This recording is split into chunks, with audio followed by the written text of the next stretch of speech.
नमस्कार साथियों, आपके अपने YouTube चैनल में हार्दिक अभिनंदन है। थोड़ा डूबूंगा मगर मैं फिर तैर आऊंगा, ऐ जिंदगी तू देख मैं फिर जीत जाऊंगा, ऐ जिंदगी तू देख मैं फिर जीत जाऊंगा। इसी कोटेशन के साथ अपनी परसेंटेज की अगली क्लास की शुरुआत करते हैं। जैसा कि हमने कल जो सवाल कराया था, एक अंतिम सवाल था, चाय के मूल्य में 30% की वृद्धि होने पर चाय के मूल्य में 30% की वृद्धि होने पर एक परिवार को अपने उपभोग में कितने परसेंट की कमी करनी होगी कि चाय के व्यय में केवल 10% ही बढ़े। ठीक है, ये सवाल जो कल कराया था हमने, ये सॉल्व कर देते हैं। ठीक है, चाय का मूल्य कितना था? पहले चाय का मूल्य मानते हैं 100 था। ठीक है, 30% की वृद्धि होगी, 30% की वृद्धि होगी। ठीक, 30% की वृद्धि होने के बाद क्या हो गया? 130 हो गया। उसके बाद परिवार को चाय की खपत में कितने परसेंट की कमी करनी होगी कि चाय की कितने परसेंट की कमी करनी होगी कि चाय पर होने वाला व्यय केवल 10% ही बढ़े। ठीक है, तो 100 का 10% लेंगे, ये 100 है ना, इसका 10% ही बढ़े। ठीक, 10% ही बढ़े, 10% क्या होगा? 110 हो गया। ठीक है, तो यहां पर जो कमी आएगी वो कितने की कमी करनी पड़ेगी खपत में? कमी नहीं पूछिए, कमी परसेंटेज कितनी करनी पड़ेगी हमसे कि उसका व्यय केवल 10% ही बढ़े। ठीक है, तो ये निकालने के लिए इसका 130 और 110 का अंतर लेंगे हम, तो ये आ जाता है 20। ठीक है, बट्टे 130 पे है ना, 130 आ गया। ठीक, गुणा 100।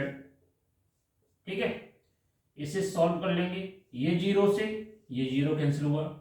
उसके बाद 20, 10 का 20 में गुणा हो जाएगा, 200 हो गया ये। ठीक है, बट्टे 13, इसे सॉल्व कर देंगे। ठीक है, 13 एकम 13, एक बार गया। उसके बाद ये 20 है ना, 20 में 7 बचे और जीरो 70 हो गया, तो 13 पन्ना 65। ठीक है, 13 पन्ना 65 हुआ। ठीक, ऊपर कितना बचा? 5, तो 15 सही 5/13% उस परिवार को चाय की खपत में कमी करनी पड़ेगी। ठीक है, एक सवाल और देखते हैं।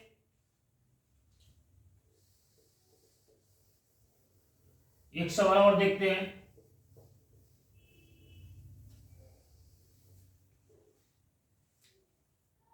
गेहूं के मूल्य में, नोट करिए, गेहूं के मूल्य में गेहूं के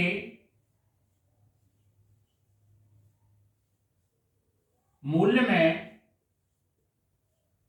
गेहूं के मूल्य में 25% की 25% की वृद्धि होने पर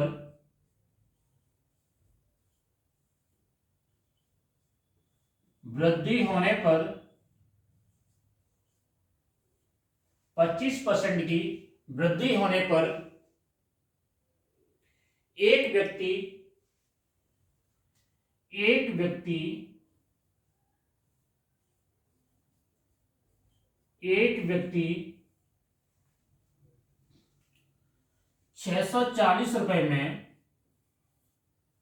640 रुपए में 640 रुपए में 8 केजी गेहूं 8 केजी गेहूं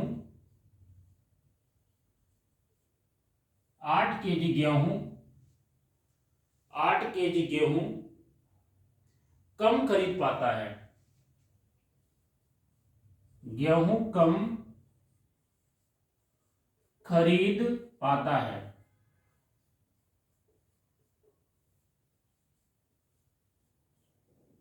कम खरीद पाता है,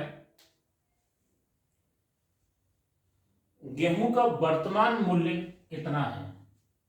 तो बताओ, तो बताओ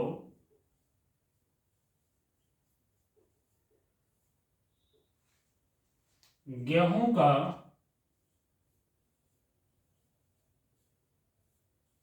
गेहूं का वर्तमान मूल्य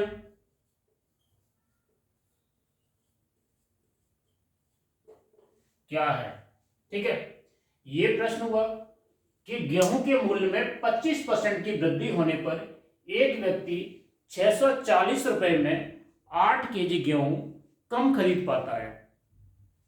ठीक है, तो बताओ गेहूं का वर्तमान मूल्य क्या है? ठीक, सॉल्व करते हैं इसे।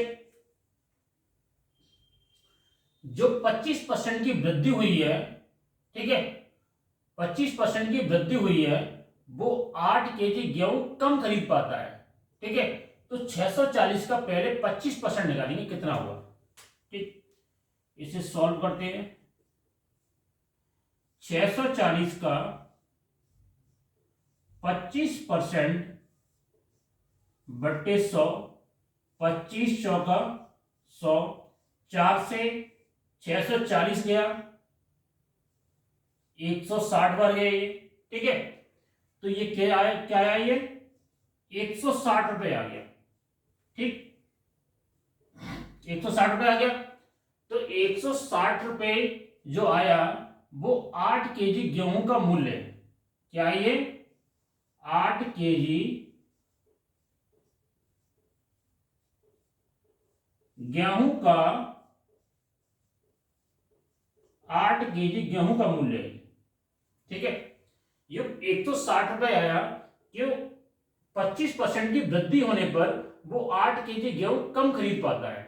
तो जो कम खरीद पाता है ना, वो 160 रुपए में 160 रुपए उसके पास और होते। ठीक है, तो वो पूरा ना ले लेता। ठीक है, तो 160 रुपए जो है ना, वो 8 केजी गेहूं का मूल्य है। तो इसमें वर्तमान मूल्य ज्ञात कीजिए। तो वर्तमान मूल्य कितना आ जाएगा? वर्तमान गेहूं का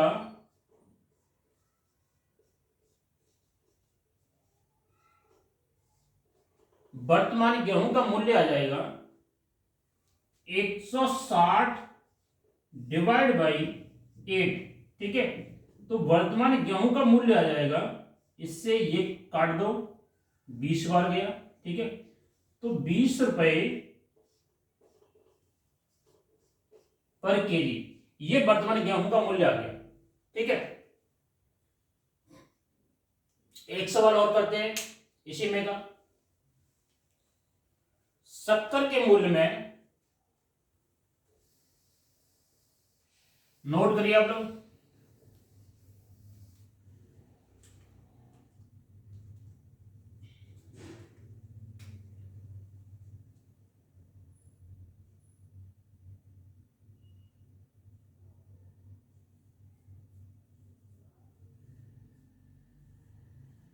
चावल के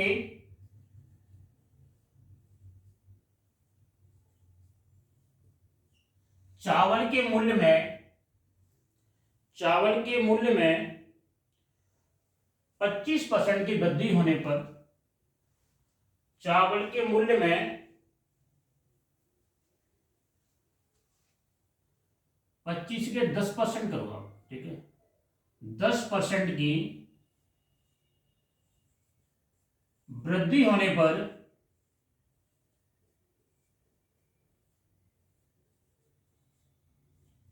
10% की वृद्धि होने पर एक व्यक्ति एक व्यक्ति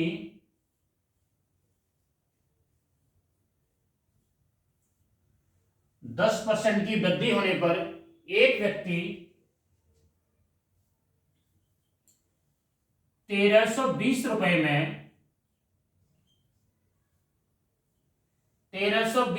में 4 केजी 4 केजी चावल 4 केजी चावल कम खरीद पाता है, कम खरीद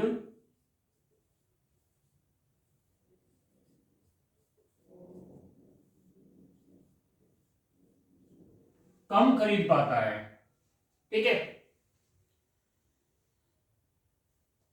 मूल्य वृद्धि से पहले मूल्य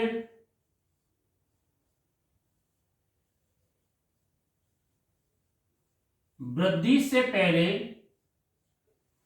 मूल्य वृद्धि से पहले पहले चावल का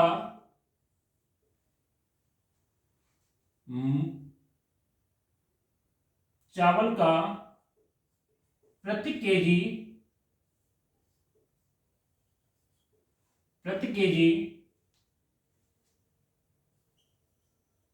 मूल्य ज्ञात करें। ठीक है, तो इसमें क्या पूछा, चावल के मूल्य में 10% की वृद्धि होने पर एक परिवार 1320 रुपए में 4 किलो चावल कम खरीद पाता है। तो चावल का मूल्य वृद्धि होने से पहले चावल का मूल्य पर केजी कितना था। ठीक है, इसे सॉल्व करते हैं। देखिए,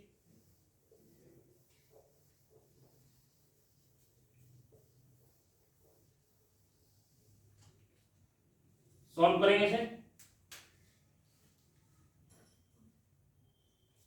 10% की वृद्धि हो रही है ना, तो 1320 का 10% पहले निकालेंगे। ठीक है, ये जो 1320 दिया है इसका 10% निकालेंगे। 10% निकालने के लिए 1320 गुणा 10/100। ठीक है, इस जीरो से ये जीरो कैंसिल हुआ। ठीक है, इस जीरो से ये जीरो कैंसिल हुआ, तो ये कितना आ गया, 132 रुपए आ गया। ठीक, 132 रुपए क्या हुआ, ये जो 10% वृद्धि हुई ना, वही जो चावल कम आए उसके दाम हुए ये। ठीक है, तो 132 हुए, यहां लिख देते हैं 4 केजी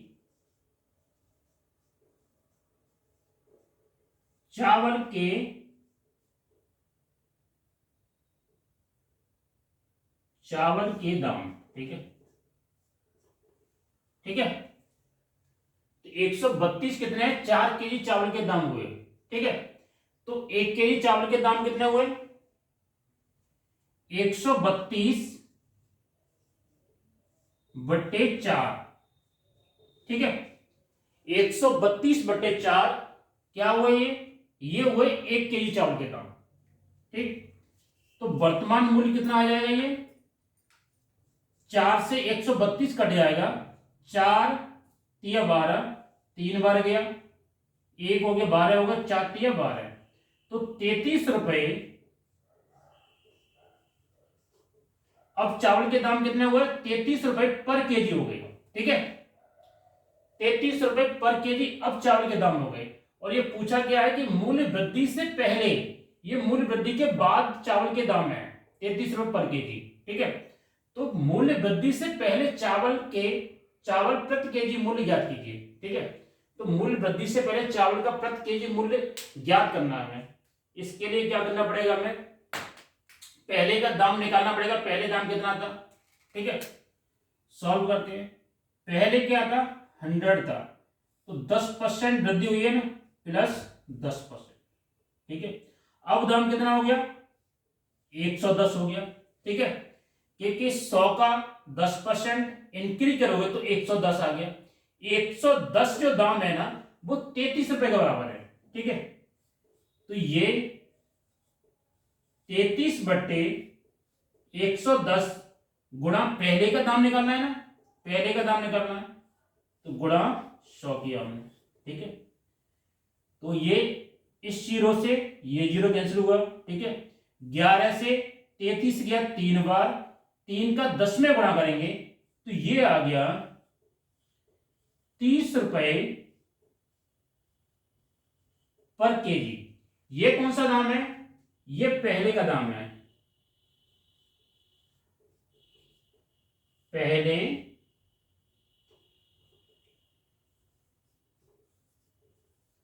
चावल का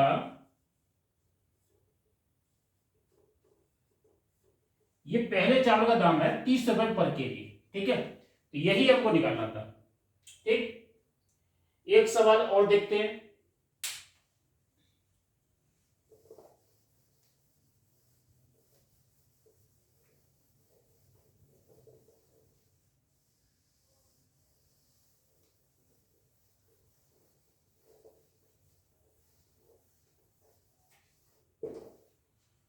एक सवाल और देखते हैं।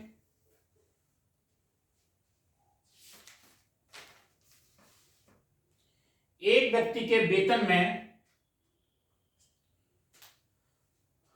एक व्यक्ति के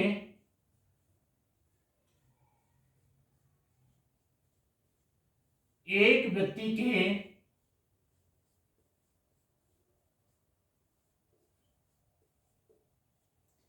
एक व्यक्ति के वेतन में पहले 20% की वृद्धि,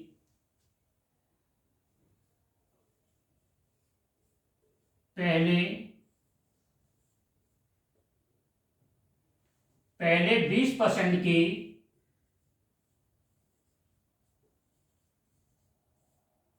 वृद्धि की जाती है,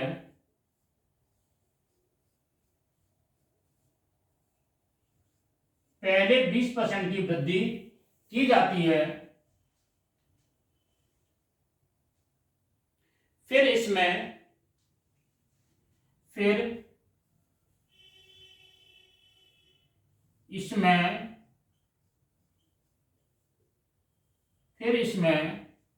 6/2/3% की 6/2/3% की कमी कर दी जाती है। 3% की कमी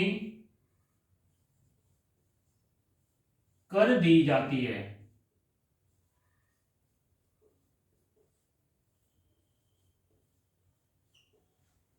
छह से 2/3% की कमी कर दी जाती है। तो बताओ वेतन में तो बताओ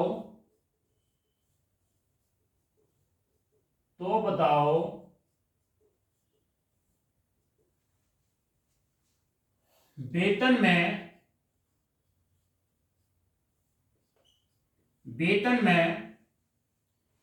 कितने परसेंट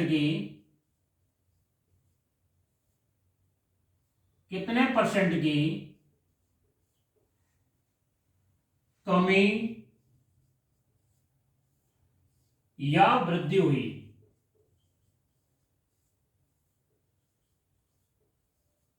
तो बताओ वेतन में कितने परसेंट की कमी या वृद्धि हुई? ठीक है, इसे सॉल्व करेंगे।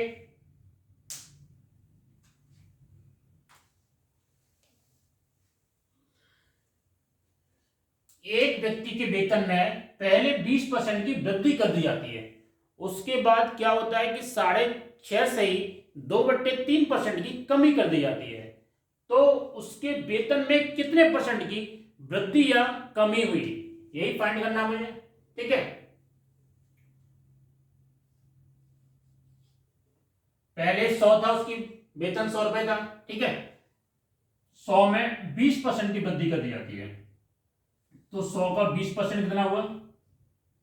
100 का 20% हुआ 20 हुआ, वो 100 में ऐड कर दिया तो 120 हुआ। उसके बाद क्या होता है कि 6/2/3% की कमी कर दी जाती है। 6/2/3% की कमी कर दी जाती है। ये माइनस का साइन है तो कमी कर दी जाती है, ठीक है। तो कल हमने जो आपको बताया था कि 6/2/3% को हम क्या लिख सकते हैं, ठीक है। 6/2/3% को क्या लिख सकते हैं, 6×3=18, 18×2=20, ठीक है। 20/3 परसेंटेज हटाएंगे तो नीचे 100 आएगा, तो 20/300 आ जाएगा, ठीक है। तो इसे कैंसिल करो, 20 से 300 हो गया, तो ये बचा 1/15, ठीक है। तो 120 का 15वां भाग देखिए आप, ठीक है।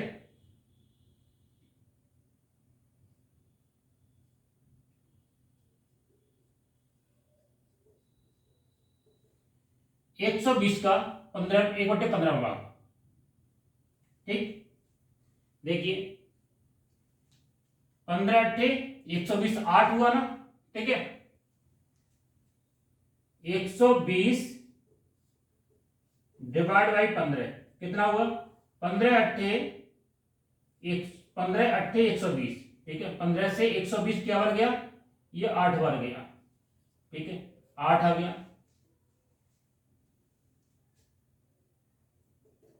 ठीक। तो 120, 8 में 6 माइनस करना है, 6/2/3% होगा, ठीक है। तो ये कितना आया, ये 8 आ गया। तो 8 120 में से माइनस करेंगे तो ये आया 112 आ गया, ठीक है। तो वेतन में कितने परसेंट की कमी या वृद्धि हुई, अगर ये हमने निकाला, ठीक है। तो 100, पहले 100 था वेतन उसका, अब कितना वेतन हो गया, 112 हो गया, ठीक है। तो 100 से 112 कम है या ज्यादा है, ठीक है। तो ये डेफिनेटली 112 ज्यादा है, ठीक है। क्या हो गई ये 12% की, ये हो गई उसके वेतन में वृद्धि, ठीक है। तो 12% की वृद्धि होगी, ठीक। एक सवाल और देखते हैं, एक एक सवाल और देखते हैं। एक आयत की लंबाई में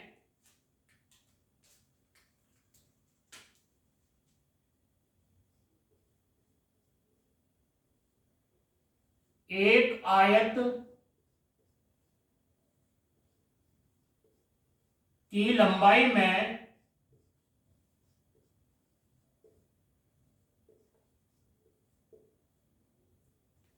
एक आयत की लंबाई में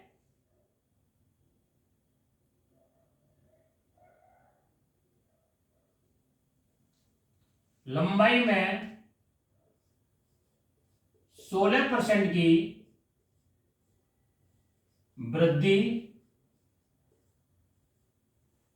एक आयत की लंबाई में 16% की वृद्धि एवं उसकी चौड़ाई में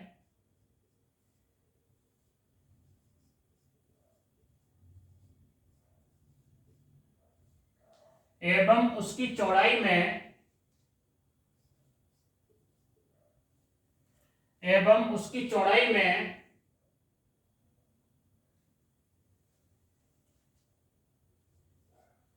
3/13/29% की 3/13/29% की कमी कर दी जाती है, कमी कर दी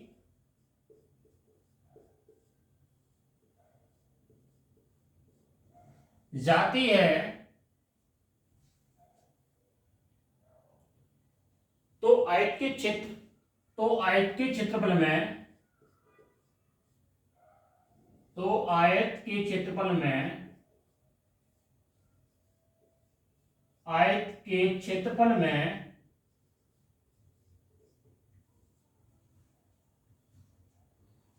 क्षेत्रफल में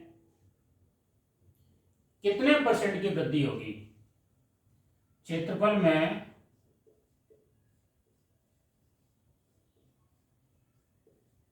कितने परसेंट की वृद्धि होगी?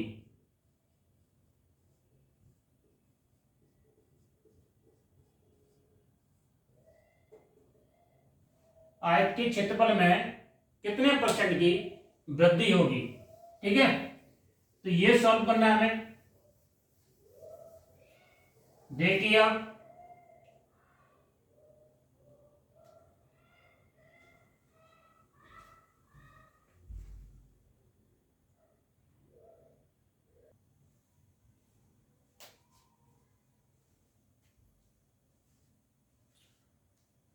देखिए आप लोग,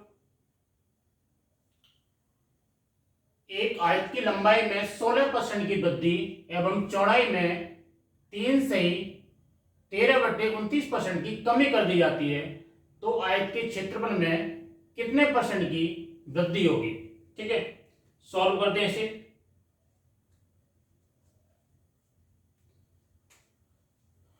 पहले उसका जो क्षेत्रफल था वो 100 था, ठीक है। अब उसकी लंबाई में 10% की 16% की वृद्धि कर दी जाती है, ठीक है। लंबाई में कितनी वृद्धि हो रही है? 16% की, तो ये हो गया 116 हो गया, ठीक है। उसके बाद उसकी चौड़ाई में 3 से 13/29% की कमी कर दी जाती है। देखिए परसेंटेज में जो कमी हो रही है वो हो रही है 3 से 13/29% की, ठीक है। और ये जो कमी हो रही है वो किसके बराबर है? ठीक है, सॉल्व करिए इसे। 29 दिया 87 और 87 और 13 कितने को? 100 है, तो 100/29% हुआ, ठीक है। ये 100 ये परसेंटेज है, बट्टे 29 गुणा 100 हुआ, ठीक है। ये 100 से ये कैंसिल हो गया, कितना आया? 1/29 आ गया, ठीक है। तो इसका 1/29वां भाग क्या हुआ? देखो 116 1/29 कितना हुआ? ये 29,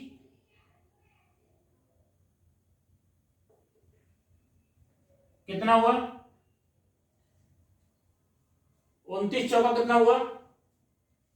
29 चौका 116 होता है, तो 29 चौका ये 4 हुआ ना, ये 4 की कमी हो रही है, ठीक है। ये परसेंटेज में तो इसकी कमी हो रही है, और वैसे डेसिमल में 4 की कमी हो रही है, तो 116 में से 4 माइनस कर देंगे तो ये आ गया 112 आ गया, ठीक है। 112 आ गया ना, ठीक है। क्या आ गया? 112 आ गया, ठीक। तो 112 जो है वो 100 से अधिक है ना, तो ये 12% की उस क्षेत्रफल में 12% की उसके आयत के क्षेत्रफल में, आयत का जो क्षेत्रफल है ना उसमें 12% की वृद्धि होगी, ठीक है, ठीक। उसके बाद एक सवाल और देखते हैं।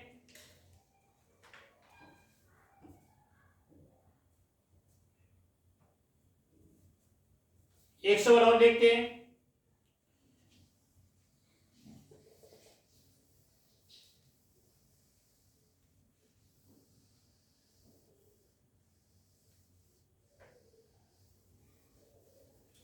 एक सवाल और देखते हैं।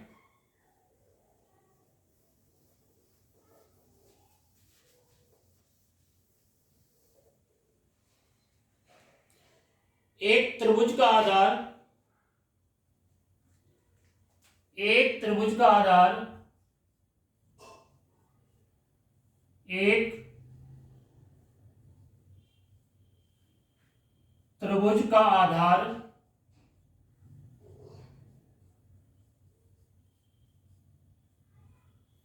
एक त्रिभुज का आधार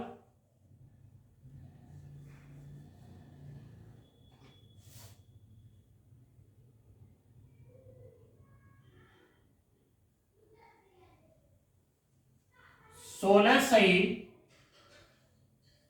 2/3%। एक त्रिभुज का आधार 16 सही 2/3% बढ़ाया जाता है। इतना बढ़ाया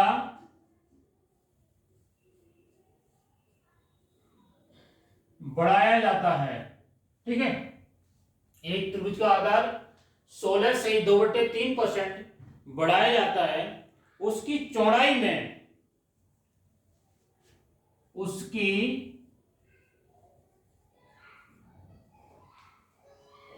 चौड़ाई में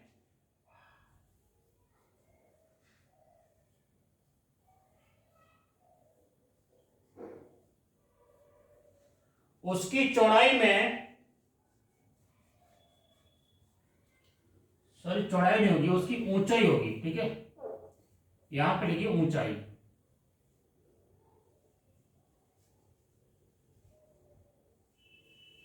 उसकी ऊंचाई में 10% की 10% की कमी कर दी जाती है।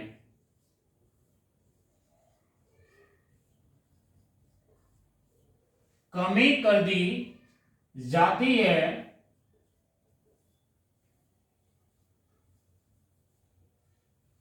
कमी कर दी जाती है। बताओ त्रिभुज के क्षेत्रफल में, बताओ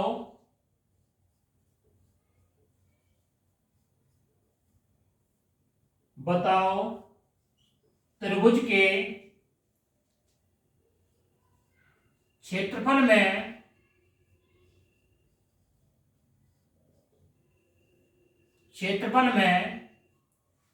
कितने परसेंट की वृद्धि हुई। क्षेत्रफल में कितने परसेंट की वृद्धि हुई। वृद्धि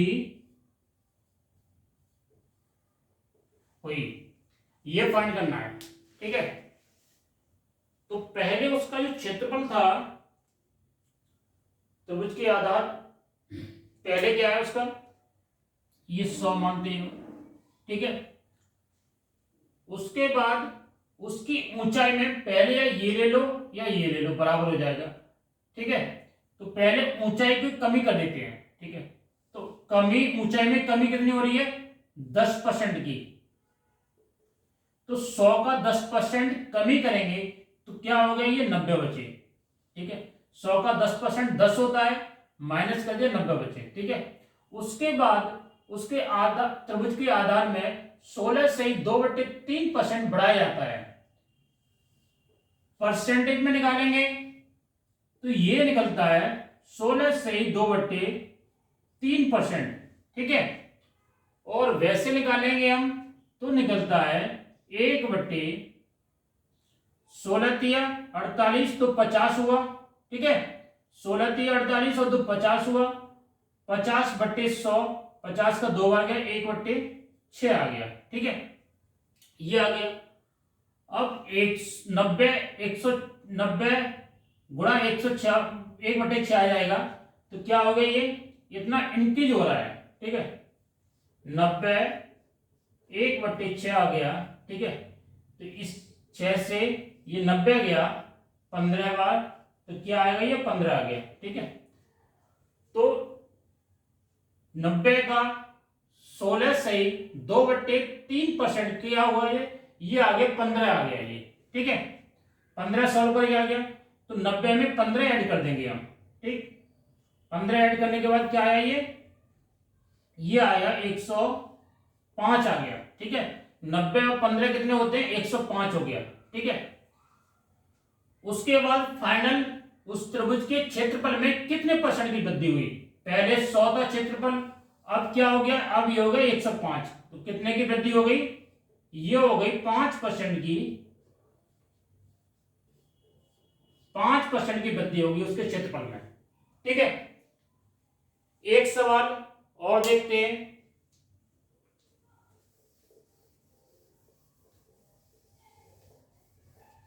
एक सवाल और देखते हैं।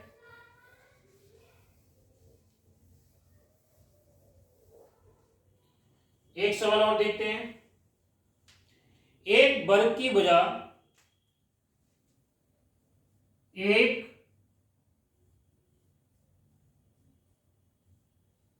वर्ग की भुजा एक वर्ग की भुजा 10% बढ़ाने पर 10%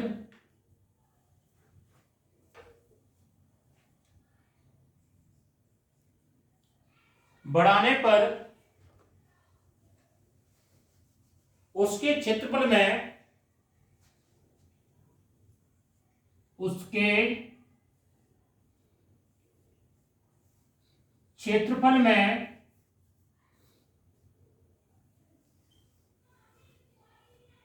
उसके क्षेत्रफल में कितने परसेंट की, कितने परसेंट की वृद्धि होगी।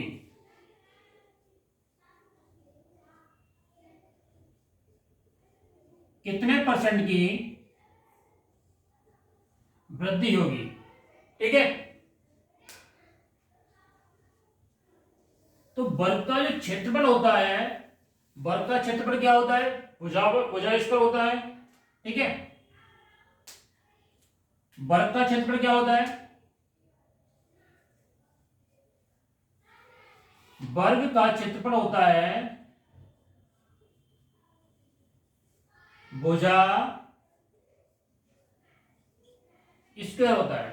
ठीक है, तो वर्ग की भुजा में 10% बढ़ाने पर उसके क्षेत्रफल में कितने परसेंट की वृद्धि होगी। तो पहले उसका क्षेत्रफल कितना था, पहले 100 था। ठीक, भुजा स्क्वायर होता है तो ये 2 बार 10% बढ़ानी पड़ेगी उससे हमें। ठीक है, पहले हमने 10% बढ़ाया, क्या आ गया, ये 110 आ गया। ठीक है, उसके बाद अगेन जो दो भुजा स्क्वायर है, 2 बार बढ़ाएंगे 10% प्लस 10% बढ़ाया हमने। ठीक है, ये 110 का 10% कितना होता है, 11 होता है। तो 11 110 में ऐड हो जाएगा हमारा। ठीक है, क्या आ गया, ये 121 आ गया।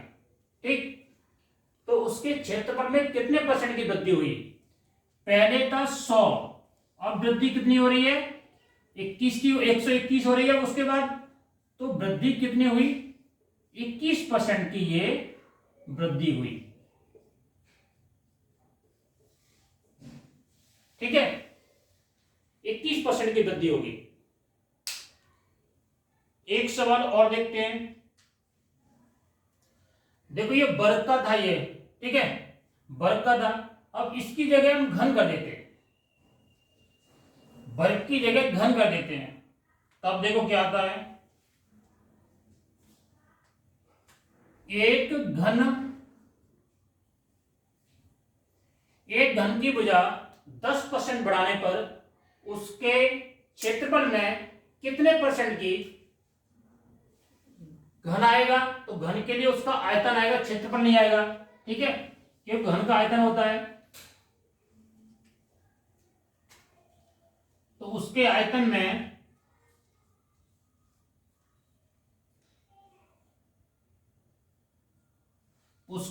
में कितने परसेंट की वृद्धि होगी। ठीक है, सॉल्व करते हैं इसे।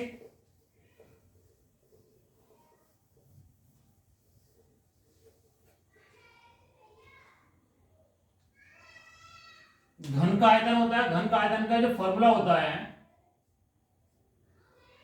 घन का आयतन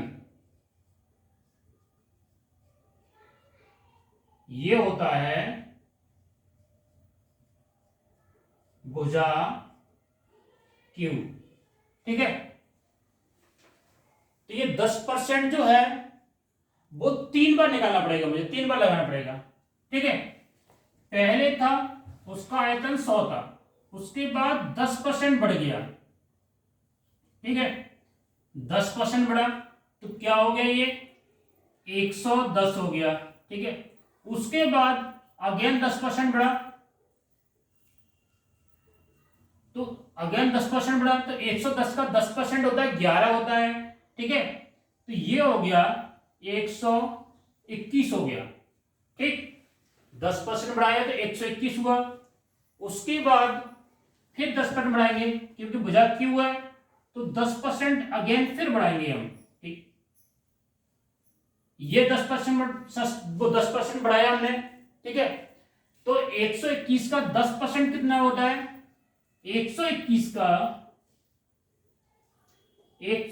का 10% होता है बटे 100। ठीक है, अब इसे सॉल्व कर लेंगे। इस 0 से ये कटा, 10 का 121 में भाग देंगे तो ये जाता है 12.1 बार जाता है। ठीक है, तो 12.1 बार जा रहा है, तो ये इंक्रीज हो रहा है ये 121 पे। ठीक है, तो इसमें 12.1 ऐड कर देंगे। ठीक है, वही वैल्यू तो यहां पर आ जाएगी,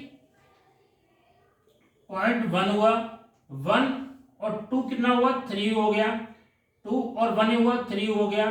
ठीक है, 133.1 आ गया, ये फाइनल कितना आया, 133.1 हो गया। ठीक है, ये इंक्रीज हुआ हमारा, ये इंक्रीज हुआ फाइनल। ठीक है, 133.1 हो गया। ठीक है, तो आयतन में कितने परसेंट की वृद्धि हुई, पहले उसका आयतन कितना था, 100 था, अब आयतन कितना हो गया, 133.1 हो गया। तो फाइनल जो वृद्धि हुई आयतन में वो कितने हुई, 33.1%। ठीक है, ये उसके आयतन में वृद्धि हुई, ये हुई आयतन में वृद्धि। ठीक है, ये घन के आयतन में वृद्धि हो गई। ठीक, एक सवाल और करते हैं।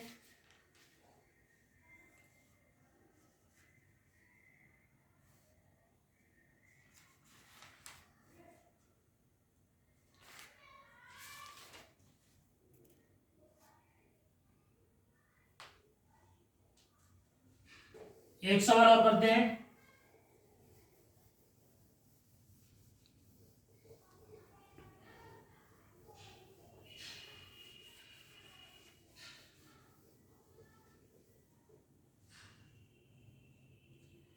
कितने पैसे का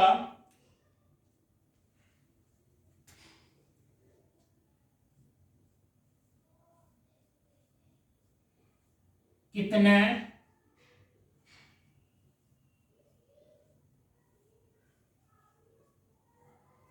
कितने पैसे का 6/1/4%, कितने पैसे का 6/1/4%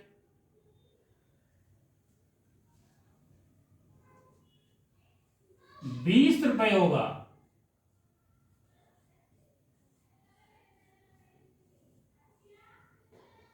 कितने पैसे का 6/1/4% 20 रुपए होगा।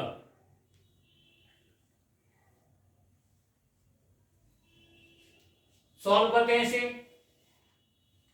देखिए सॉल्व करते हैं।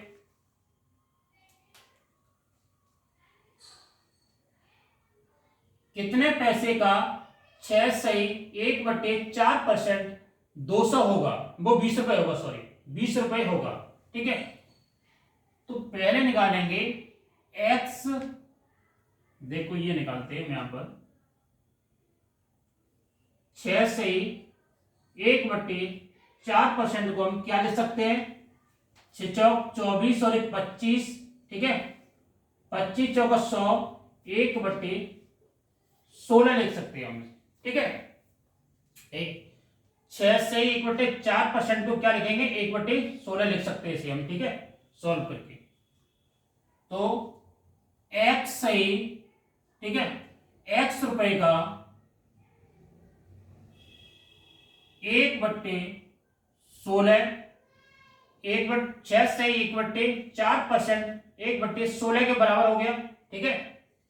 तो x रुपए का, x पैसे का, ठीक, कितने पैसे का ना, x पैसे का 1/16 कितना है, 20 रुपए होगा, बराबर क्या है ये, 20 रुपए। तो इधर तो पैसे हुआ, इधर रुपए हुआ, तो इस रुपए को भी पैसे में कन्वर्ट करना है, ठीक है। 1 रुपए में कितने पैसे होते हैं, 100 पैसे होते हैं, ठीक है। 1 रुपए में कितने होते हैं, 100 पैसे होते हैं। 1 रुपए में 100 पैसे हुआ ना, ठीक है। तो 20 रुपए में कितने पैसे हो जाएंगे, 20 गुणा 100 हो जाएगा, ठीक है, 20 गुणा 100। अब इधर भी पैसे हो गए, इधर भी पैसे हो गए, पैसे पैसे बराबर हो गए, ठीक है। उसके बाद सॉल्व कर लेंगे इसे, कितने पैसे का ना, x पैसे का, ठीक है। तो 20 गुणा 100, ये जो 1/16 है इसका इधर क्रॉस मल्टीप्लाई हो जाएगा, तो ये हो जाएगा गुणा 16, ठीक है। इसे सॉल्व कर लेंगे हम,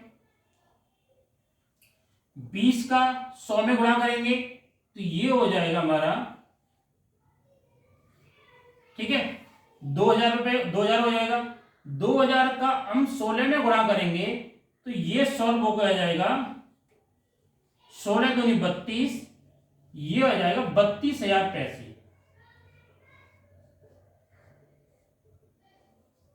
तो x बराबर क्या आ गया, 32,000 पैसे, ठीक है।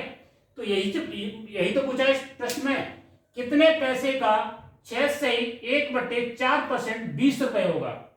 तो 32,000 पैसे का 6 से 1/4% 20 रुपए होगा, ठीक है।